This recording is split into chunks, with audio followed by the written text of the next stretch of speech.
कद भी पिता है। माँ का प्यार वो दौलत है जो हर दर्द को सुकून में बदल देती है। माँ के आंचल से बढ़कर कोई छांव नहीं होती। माता पिता का साया हो तो जीवन की हर राह आसान हो जाती है, क्योंकि परिवार ही सबसे बड़ी ताकत है। पुराने समय में क्या होता था? सूरज की पहली किरण के साथ गांव जाग उठता था। पक्षियों की मधुर चहचहाहट पूरे वातावरण में गूंजती थी।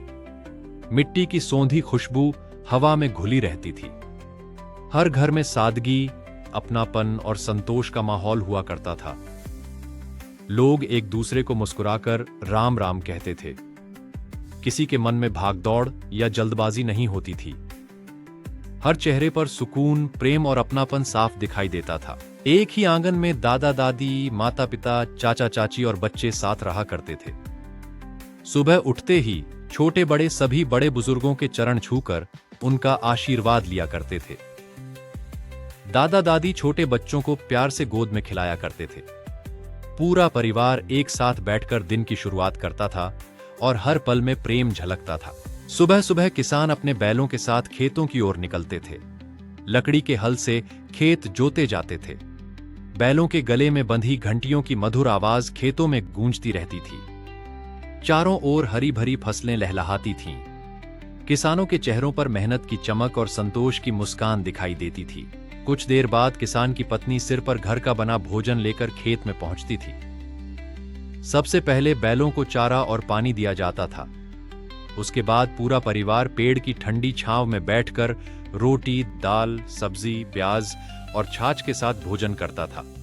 थोड़ी देर विश्राम करने के बाद पति पत्नी फिर से साथ मिलकर खेतों में मेहनत किया करते थे।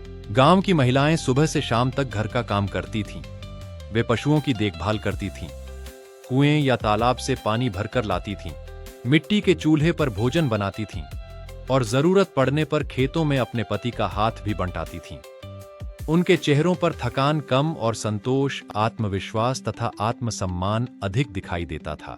जो लोग नौकरी करते थे वे सुबह समय पर अपने काम पर निकलते थे। शाम को घर लौटते समय बच्चों के लिए लकड़ी के खिलौने, मिट्टी की गुड़ियां, बांसुरी, सीटी, गुड़, रेवड़ी या थोड़ी सी मिठाई लेकर आया करते थे। बच्चे उन्हें दूर से देखते ही दौड़ पड़ते थे और खुशी से उनसे लिपट जाते थे। माता पिता अपने बच्चों को देखकर गर्व और स्नेह से भर जाते थे। स्कूल से लौटने के बाद बच्चे अपना बस्ता घर में रख देते थे और फिर मिट्टी में कबड्डी, गिल्ली डंडा, कंचे, लंगड़ी, खो खो और छुपन छुपाई जैसे खेल खेलते थे। उनके कपड़ों पर मिट्टी लगी होती थी, लेकिन चेहरों पर सच्ची मुस्कान और मासूम खुशी झलकती थी। घरों में ताजा दूध, दही, छाछ, मक्खन, देशी घी और मिट्टी के चूल्हे पर बनी गरम रोटियां खाई जाती थीं। भोजन सादा, शुद्ध और पौष्टिक हुआ करता था। मिलावट और जंक फूड का नाम भी बहुत कम सुनने को मिलता था। लोग स्वस्थ, ताकतवर और संतुष्ट जीवन जीते थे। सावन का महीना आते ही बड़े बड़े पेड़ों पर झूले डाले जाते थे। महिलाएं झूला झूलते हुए मधुर लोकगीत गाया करती थीं। बच्चे हंसते खेलते इधर उधर दौड़